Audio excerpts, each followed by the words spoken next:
Estimados colegas del mundo entero, mi nombre es Marco Lazo de la Vega. Es un gusto poder participar en este encuentro de abogados a través del Internet, de forma virtual. Primero que nada, quiero agradecer de manera muy especial a nuestro presidente, el doctor Mario Castillo Freire, por la iniciativa de desarrollar lo que es el arbitraje y el derecho en general en todos nuestros países. Un agradecimiento especial también a todos los directores de la Asociación Iberoamericana de Derecho Privado. En esta ocasión y en esta breve conferencia voy a hacer una referencia muy puntual sobre el consentimiento relacionado especialmente al arbitraje y más particularmente al arbitraje de inversiones. Como ustedes saben, el arbitraje es un instituto fascinante cuyo antecedente ya se encuentra en aquellas calles del Imperio Romano hace más de 2000 años. Es un medio privado de solución de controversias, por naturaleza heterocompositivo, porque necesita de la participación de un tercero para la solución de las controversias y la decisión final a través de un laudo. Por tanto, es un medio adversarial, es inapelable y eminentemente voluntario. El arbitraje es un animal del consentimiento. Básicamente, mediante el arbitraje, las partes se ponen de acuerdo para que un tercero, un árbitro o un tribunal arbitral independiente a las partes, arbitre o decida la solución de una controversia sin sujetarse a la vía jurisdiccional. Es así que el arbitraje ha ido tomando muchísima importancia en los últimos años. Podría dividirse el arbitraje generalmente o genéricamente, mejor dicho, en tres tipos de arbitrajes: el arbitraje comercial, el internacional y el arbitraje de inversiones. El comercial es aquel que se refiere a una interacción entre partes privadas que, bajo la utilización y el ejercicio de un derecho patrimonial, ponen la controversia en manos de un tribunal o un árbitro único dentro de una jurisdicción determinada.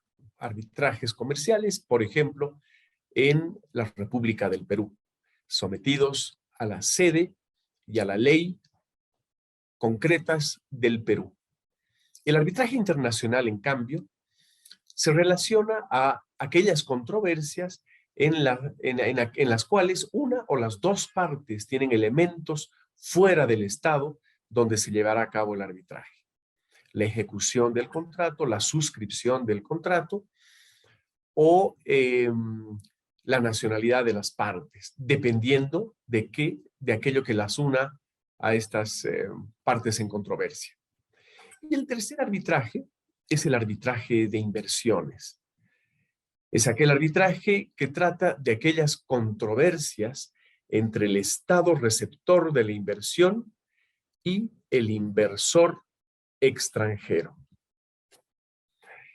El arbitraje de inversiones, entonces, es un instituto fascinante. Ha desarrollado una serie de conceptos, de doctrina, de opiniones y de laudos en el marco de la relación de países, de estados anfitriones, receptores de la inversión e inversionistas privados de otros países. Esto se ha popularizado en las últimas 2 décadas y tiene una implicancia en los 5 continentes. Su desarrollo podría establecerse probablemente a principios del siglo pasado, con la Convención de La Haya en 1907, el desarrollo de la doctrina de Luis María Drago, en cuanto a evitar el uso de la fuerza o la diplomacia de cañones, muy caracterizada en los siglos pasados, y fortalecer la igualdad real, la igualdad jurídica real entre los estados. Asimismo, Y el arbitraje de inversiones no solamente pretende poner fin al uso de la fuerza para el cobro de deudas, sino también la protección de la inversión extranjera y decididamente estimular la inversión de capitales extranjeros en países que necesitan esta inversión. De esa manera, el arbitraje de inversiones propugna también evitar incidentes diplomáticos entre los estados, fortalecer el apoyo mutuo y las transacciones comerciales entre portadores de inversiones y los estados que merecen o que requieren de esta inversión. Tengo que aclarar que los estados receptores de inversión no solamente se refieren a países en vías de desarrollo, ya que el arbitraje de inversiones también es aplicable y en la práctica es usado en muchísimos casos en países desarrollados del primer mundo, en Europa, Estados Unidos, etc. En estos casos, el arbitraje de inversiones ha tomado mucha relevancia debido a que la vía judicial tradicional, la vía jurisdiccional de un Estado, ha probado ser inapropiada, no solamente por ser, en algunos casos, ineficiente, lenta o corrupta, sino porque existe una verdadera renuencia del inversor a someterse a un sistema, a una jurisdicción particular del Estado donde precisamente está realizando una inversión. Esto debido a que evidentemente puede ser susceptible a un trato desigual, ya que existe obviamente un conflicto de intereses entre las autoridades del Estado que recibe la inversión y la aplicación de las normas correspondientes y la decisión respectiva. Asimismo, un Estado como en este caso el Estado receptor de la inversión, estaría renuente a recibir o acogerse, a someterse a una jurisdicción diferente a la suya, en este caso a la jurisdicción del Estado donde reside o de donde es nacional el inversionista, por las mismas razones del trato desigual y el conflicto de intereses. Entonces surge así la neutralidad arbitral de que estas disputas sean solucionadas, sean decididas mediante árbitros independientes en centros especializados para administrar arbitrajes, que verdaderamente en los últimos tiempos, desde el año 1965 adelante, verdaderamente han desarrollado un conocimiento específico y particular que ha generado reglas especiales para este tema,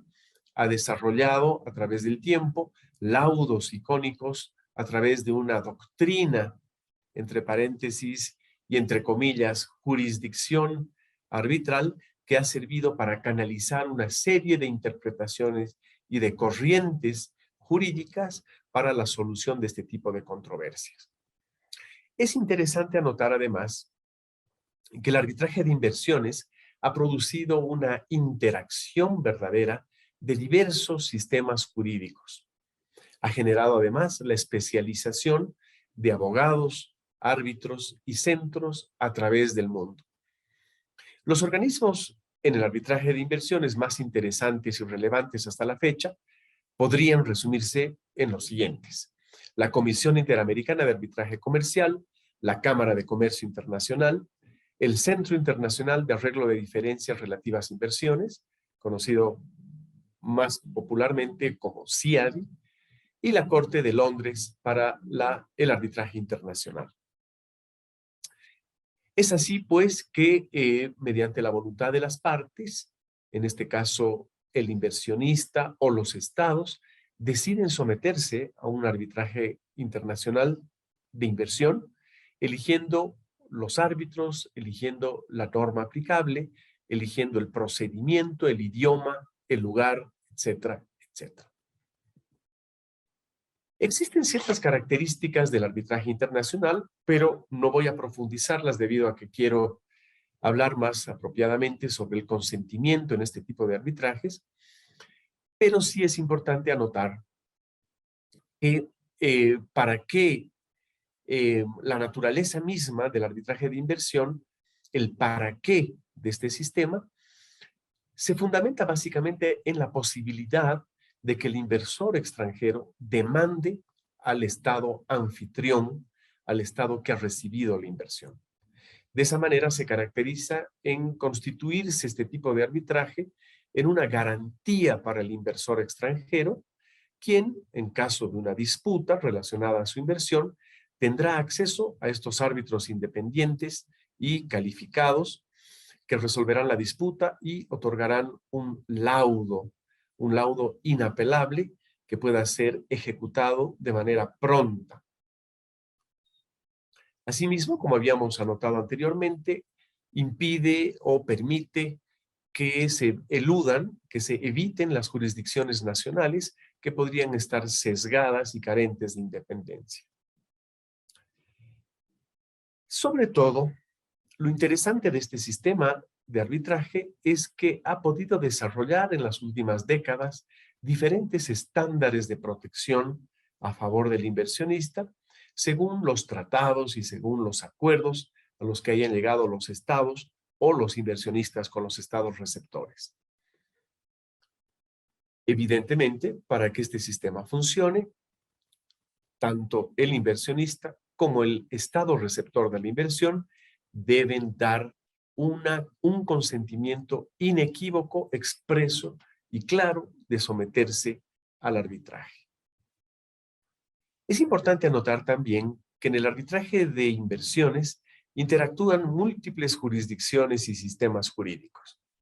Sobre todo, en los casos que no son aplicables, existe una gran influencia del derecho anglosajón, tanto en sus principios, sus reglas, sus metodologías de interpretación, su doctrina, etcétera, etcétera.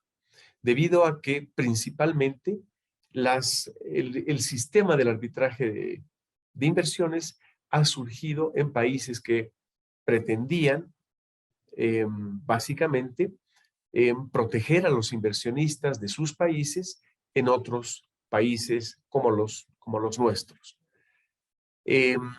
Bueno, esto ha creado una infinidad de doctrina con relación a las formas de entender, de demandar, de defender y de ejecutar todo lo relacionado al arbitraje de inversiones, ¿no? Existen una serie de conceptos operativos, como ser el concepto de inversión, que va a ser tomado como una inversión de capital, a qué se refiere con el Estado, quiénes son las partes, desde cuándo y hasta cuándo es aplicable el contrato, cuál es el concepto de nacional, como aquel sujeto que va a acogerse a uno de estos sistemas para proteger sus inversiones. Bueno, en realidad existe un andamiaje bastante amplio y complejo con relación a estas definiciones operativas que han ido acuñándose a través de los años.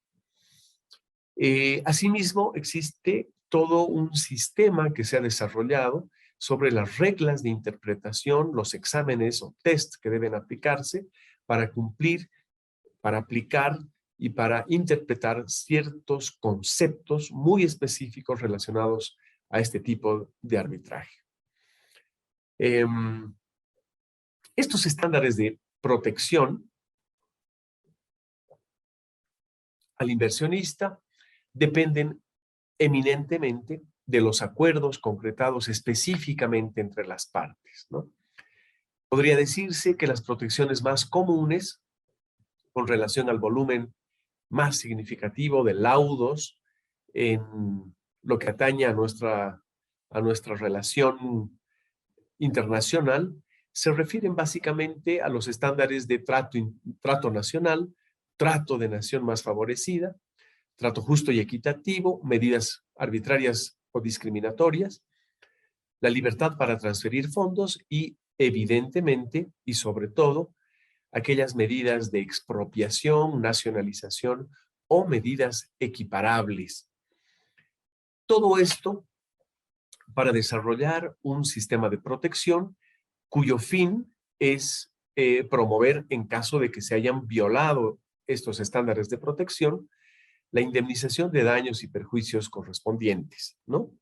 Básicamente y generalmente aplicados al valor de la inversión en el momento inmediatamente anterior a la expropiación o medidas similares o equiparables a la expropiación, con la suma de los intereses, el mantenimiento de valor, etcétera, hasta la fecha de pago, ¿no?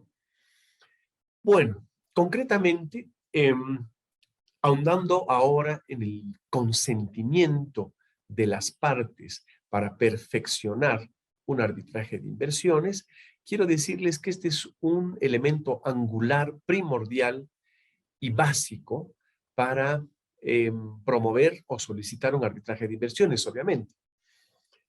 Bueno, en este sentido, creo que es importante formularse preguntas básicas que nos sirvan de guía para el análisis del consentimiento, tanto para ver si un arbitraje es o no posible o susceptible de ser solicitado en un centro de arbitraje, y también, en el caso de los estados, para promover toda una estrategia de defensa. Y sobre este punto, sobre las preguntas trascendentales, yo recuerdo que cuando era niño, mi madre me hizo uno de los regalos más lindos que recuerdo en este momento. Era un regalo consistente en unas enciclopedias del qué, del cómo, del cuándo y del dónde. Unas enciclopedias hermosas donde yo aprendí, por ejemplo, cómo se había inventado el avión, ¿no? Y cómo se medía la temperatura. Cosas muy hermosas que todavía las recuerdo, y he visto que este tipo de preguntas son fundamentales casi para todas las cosas importantes en la vida, y obviamente también son importantes para el análisis jurídico, en este caso, del arbitraje de inversiones. Es por eso que me voy a permitir dividir este análisis sobre el consentimiento en el arbitraje de inversiones, respondiendo a 3 preguntas: al qué, al cómo y al cuándo. Bueno, ¿qué es el consentimiento? En el arbitraje de inversiones, como en cualquier tipo de arbitraje, el consentimiento es absolutamente importante. El arbitraje es una criatura, es una forma de contrato, es un animal relacionado al consentimiento, como dijo un famoso jurisconsulto. Es así que el consentimiento es la esencia del arbitraje. Así, por ejemplo, lo establece el artículo 25.1 del convenio del CIADI, que determina específicamente la necesidad sine qua non de la existencia del consentimiento de las partes para presentar una disputa o solicitar un arbitraje en el centro.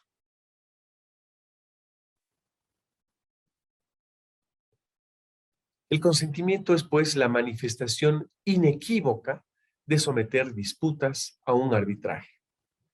Es así que en el arbitraje de inversiones, cuando el consentimiento es manifestado de manera inequívoca, este es irrevocable y vinculante.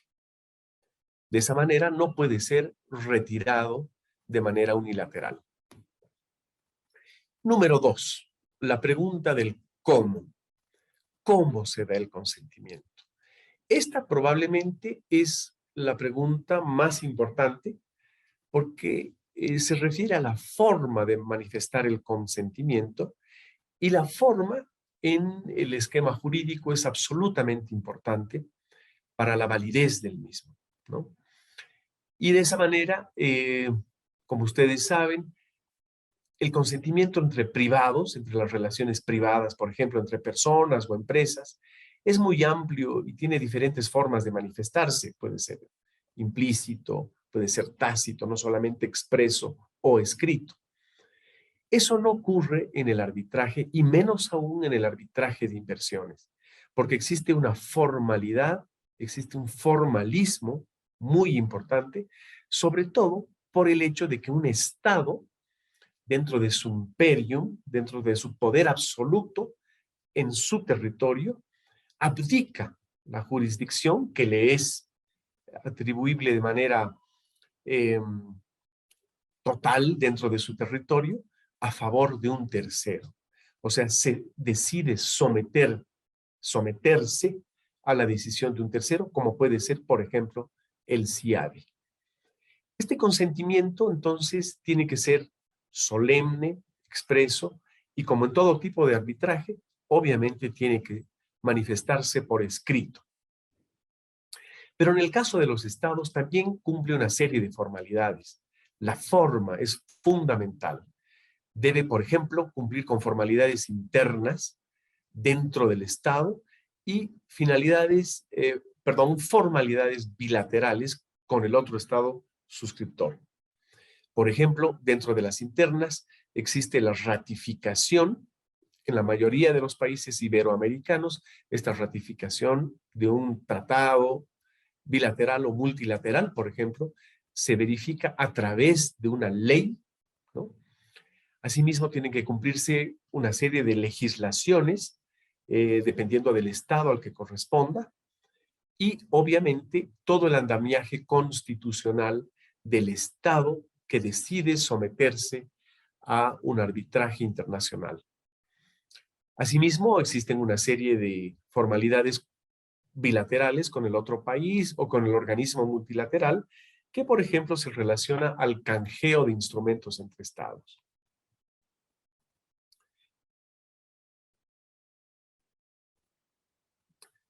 Existe entonces esta primera pregunta de decir, ¿se ha cumplido con el cómo en el consentimiento de las partes? Y esto es fundamental, tanto en la demanda como en la defensa. Y, en efecto, a veces no existe un consentimiento claro y transparente del Estado, ¿no? A veces el Estado solo ofrece una oferta futura de consentimiento que en su momento va a ser evidentemente rechazada por un centro de arbitraje. Podría ser, en este caso, ya que hemos mencionado el CIADI, un elemento de defensa sólido de un Estado. Es que eminentemente el consentimiento del Estado no puede inferirse, no puede ser tácito, debe ser decidida y concretamente expreso y claro. Así, por ejemplo, lo establece el artículo 25 del Acuerdo del CIADI, ¿no? Que admite la jurisdicción en uno de estos arbitrajes únicamente cuando el acuerdo para someterse a este arbitraje es expreso e individualizado. Todavía respondiendo a la pregunta del cómo, es importante tomar en cuenta que la oferta del Estado debe ser aceptada por el inversionista para que se dé el verdadero perfeccionamiento del consentimiento. Relacionándonos o estudiando uno de los centros más importantes que es el CIADI, es importante aclarar que este convenio, esta convención, no trata de manera específica la forma en que debe darse el consentimiento, más allá de lo expresado hasta este momento. Y por eso, a través de los años, se han ido desarrollando y admitiendo básicamente 3 métodos para el consentimiento, para que el consentimiento se perfeccione y se habilite la jurisdicción y la competencia arbitral en arbitrajes de inversiones. Y esto se refiere a el método del contrato o el convenio, la legislación o la suscripción de tratados. Dentro de este primer método, el habilitar el consentimiento de las partes en contratos de inversión se refiere a que el Estado y el inversionista acuerdan en forma específica someter sus eventuales controversias en un contrato, por ejemplo, de concesión, dentro del cual, dentro de las extensivas cláusulas que puede tener este tipo de contratos, existe una cláusula específica de resolución de controversias que habilita, en este caso, la competencia y la jurisdicción de un arbitraje internacional o de un árbitro, de un tribunal arbitral internacional. Este tipo de convenio, este tipo de contrato o acuerdo entre el Estado y el inversionista particular es, como veremos, el menos utilizado, debido a que también requiere de una serie de canales de validación, como por ejemplo el cumplimiento del andamiaje constitucional de cada país. En todo caso, se debe incorporar un claro nivel mínimo de consentimiento que cubra el alcance de la disputa.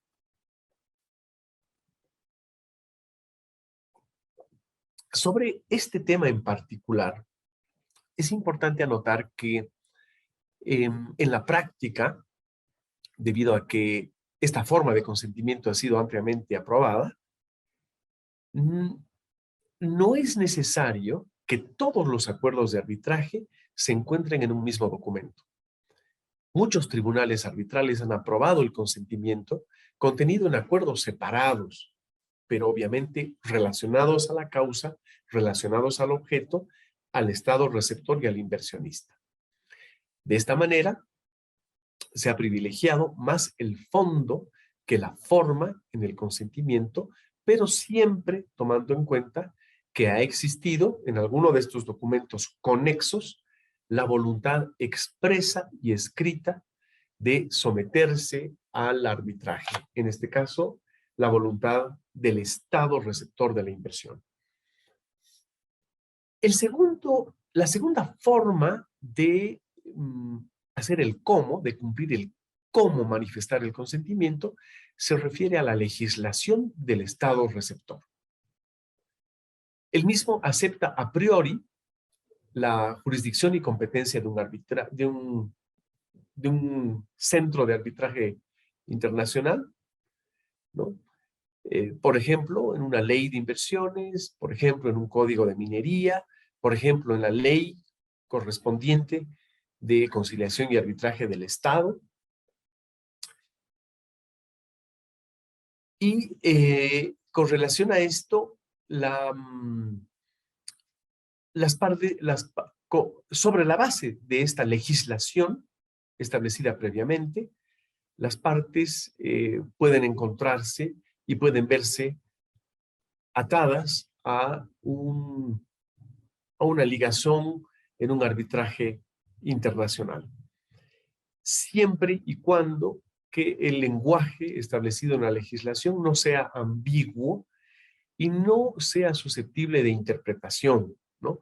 Por ejemplo, el podrá o el también puede estar de acuerdo, que son terminologías que son terminologías en realidad que han sido ya denegadas en una serie de arbitrajes de inversión, como por ejemplo el icónico caso de ConocoPhillips contra Venezuela. El tercer punto se relaciona a la manifestación del consentimiento, ¿no? ¿Cómo vamos a manifestar este consentimiento en un arbitraje de inversiones? Y básicamente puede desarrollarse en los acuerdos internacionales de inversión, ¿no? Habiendo visto como 1, el contrato entre el Estado y el inversionista, 2, la legislación, y 3, en acuerdos internacionales de inversión, que pueden ser básicamente de 3 tipos, en tratados bilaterales, tratados de libre comercio y tratados multilaterales. En este caso también el Estado da un consentimiento avanzado o previo que luego es aceptado por el inversionista, ¿no? Esta forma de someterse al arbitraje de inversiones es la más común. Mucho ojo que se han dado muchos casos en los cuales existe la necesidad o la condición de desarrollar un procedimiento previo, ¿no? Por ejemplo, agotar el procedimiento judicial ordinario interno del país, ¿no? O cumplir con una cláusula escalonada, como veremos más adelante. En cuanto a la estadística sobre estas 3 formas de someterse a un arbitraje de inversiones, podemos, de manera referencial, ver las estadísticas del CIADI, que son muy contundentes. Aproximadamente, dentro de los casos de arbitraje de inversiones desarrollados en el CIADI, el 60% de estos corresponde o ha sido originado por tratados bilaterales entre 2 estados que promovían la inversión el pasaje de inversiones entre un estado y otro, 60%. El 16% de los casos corresponde a contratos de inversión entre el inversor particular y el Estado. El 9.5% corresponde a la legislación del Estado. Otro 9.5% corresponde en el CIADI al Tratado en la Carta de Energía, un 3% a casos NAFTA y un 1% repartido en diversos casos en acuerdos particulares de libre comercio. La tercera pregunta, el cuándo se aplica el consentimiento, se refiere básicamente al alcance temporal y material que tiene este consentimiento con relación a este tipo de inversiones. Y es importante aclarar que este aspecto ha cambiado radicalmente si lo comparamos con relación a los casos entre los años 70 y 80 con el contexto de los años 20. Básicamente con una subida dramática de casos y el empleo cada vez mayor y el conocimiento cada vez mayor de este sistema desde las universidades, las empresas y la preparación también de funcionarios públicos y de los estados, ¿no? Es importante ver que a principios de la utilización de estos sistemas en los años 70 y 80, básicamente la preparación de la defensa de los estados era mucho menos desarrollada que la preparación y la capacidad que se puede ver ahora. No solamente por la utilización de estudios internacionales, sino por el conocimiento y la preparación de abogados de planta de los ministerios o de las procuradurías que defienden a los estados. Esto se refiere, o esto se relaciona, mejor dicho, a la intensidad de la globalización, el desarrollo de la tecnología y la era de la información que han podido mejorar de manera dramática este tipo de conocimiento relacionado al arbitraje de inversiones.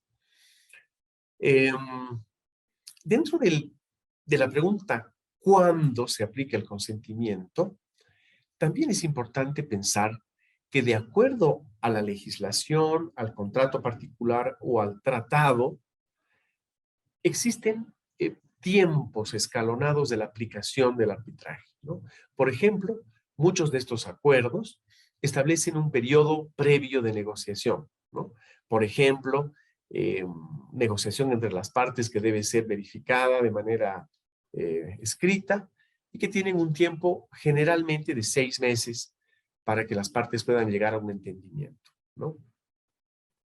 También existe o se ha verificado a través de los años un gran conflicto en el enfoque de esta etapa previa, ¿no? Como si se tratase, por ejemplo, de una disputa jurisdiccional, ¿no? Si se enfoca este periodo escalonado previo como un aspecto jurisdiccional, o sea, que deben llevarse a cabo juicios internos dentro del país, o simplemente como un procedimiento. En el primer caso, por ejemplo, es importante revisar los casos de Burlington contra Ecuador y de Goetz contra Burundi. Y en el segundo caso, en los cuales se ve este proceso previo como un simple procedimiento, tenemos casos icónicos como el de Lauder contra República Checa y Bywater contra Tanzania. Existen también, en cuanto al análisis del cuándo en el consentimiento, una complejidad bastante interesante en la bifurcación de causas, ¿no? Asimismo, muchos tratados ofrecen reservas de estados particulares que deben ser estudiadas y, evidentemente, una realidad que hemos podido ver de la denuncia de tratados o de instrumentos internacionales por parte de ciertos estados, ¿no? Esto está íntimamente ligado, además, a la aplicabilidad de la ultraactividad de estos instrumentos, que generalmente establecen la validez del tratado particular o del consentimiento del Estado para someterse al arbitraje de inversiones por un tiempo de aproximadamente 20 años desde la expiración del tratado. Es así que el cuándo en el consentimiento de las partes, del Estado propiamente dicho, ofrece y ha verificado una serie de discusiones en cuanto al alcance temporal del mismo.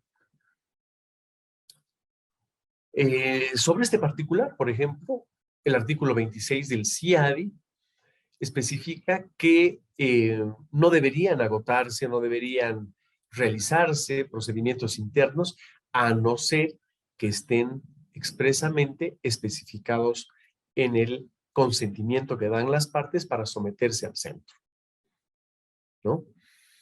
Existe una gran controversia y esto sí que es interesante en la forma en que debe o puede interpretarse un tratado bilateral de inversión. En cuanto a la necesidad de que se verifique previamente un litigio interno, ¿no? Y se han planteado una serie de controversias, una serie de casos muy interesantes, y se han llegado a formular una pregunta de oro que es sumamente interesante, ¿no? Esta pregunta es, ¿pueden los inversionistas evitar las condiciones previas? O sea, la verificación, por ejemplo, de llevar a cabo un juicio ordinario antes de formular una solicitud de arbitraje en función al estándar de protección de la nación más favorecida. Es un aspecto fascinante que ha dividido la opinión de juristas y árbitros y tribunales arbitrales. Por ejemplo, es importante ver y comparar el análisis que se han realizado en los casos de Mafecini contra España y Wintershall contra Argentina. En estos casos puede verse cómo la diversidad de opiniones puede llevar a una aplicación de que algo es negro versus blanco, ¿no? En todo caso, el lenguaje que se aplique en el cómo manifestar el consentimiento para este tipo de arbitraje es absolutamente fundamental. Algunos casos a lo largo de esta historia de las últimas 2 décadas han sostenido que el consentimiento no puede surgir a través de otro tratado, a menos que el lenguaje del estándar de nación más favorecida tenga la intención clara e indudable de incorporarlo. Con relación a esto, yo sugiero la revisión de casos emblemáticos como el de Plama contra Bulgaria, Salini contra Jordán, Telenor contra Hungría y otros. Bueno, esta explicación nos lleva a una conclusión bastante obvia. El consentimiento en el arbitraje de inversiones es absolutamente crucial desde el momento de la redacción del cómo, de la redacción del instrumento escrito que va a obligar a las partes o va a permitir a las partes someterse y acudir a la jurisdicción y competencia arbitral. Esto es fundamental porque la incidencia del cómo va a llegar a manos de un tribunal arbitral que va a decidir si tiene competencia, a manos de un centro de administración de arbitrajes para decidir si tiene o no la competencia para recibir la solicitud de arbitraje, dentro de lo cual la arquitectura documental es esencial. La prevención de contingentes se desarrolla precisamente en ese momento. Bueno, agradeciendo su gentil atención, espero que este resumen muy apretado sea de utilidad. Muchísimas gracias. Hasta luego.